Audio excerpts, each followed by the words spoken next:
Welcome to a quick sharp review of Oshi no Ko by Aka Akasaka and Manga Yokiyari. I'm going to be talking a bit about the physical release in English. I'm going to be talking about the story itself, and lastly what music I'd recommend listening to if you're going to read it. The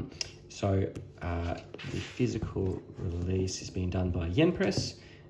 Here we can see the different spines, and we've got some nice differences here. So we've got characters on the sides, they're the same pictures that we have on the front, and we have differences in terms of the colouring here. We've got pink, and that's carried across here, red, and then blue, and I'm assuming this is going to happen for the rest of the series, and then also different coloured stars across here in different patterns. The back covers are just a more blown up picture of the front cover. So not that much there. We've got pictures of the characters, and then we've got these cool little signatures or like autographs of them there, which I think is an interesting idea for a cover. In terms of paper quality, I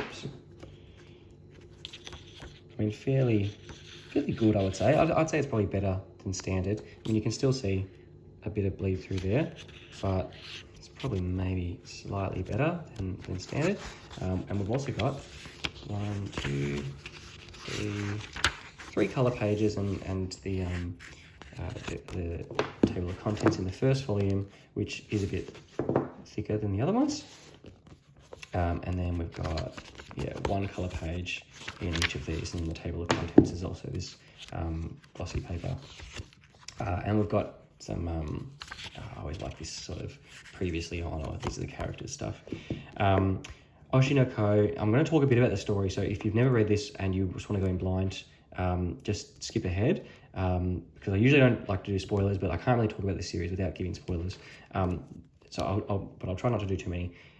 This series is about a doctor who is caring for his favourite idol who's pregnant, and then he gets reincarnated into the as her child who's born, and it's a really interesting, weird dynamic. I never read a story similar to this, and so he's sort of just trying to figure out stuff, and there's a bit of mystery around it, and we start to delve more into the idea of the entertainment industry, because she's an idol, and the dark side of that, and we get to explore some of that, and he's sort of doing some investigating. He's got all these memories from when he was an adult, so he's sort of growing up as this idol's child, and wanting to sort of get to the bottom of things. And again, I don't want to spoil too much, but he's sort of got a mission that's driving him based on some events that happen.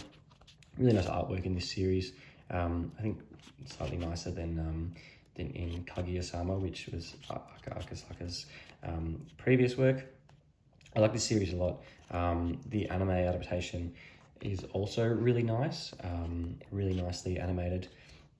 They've got this nice star effect that looks pretty incredible in the anime, and the series is incredibly popular at the moment, both in Japan and internationally.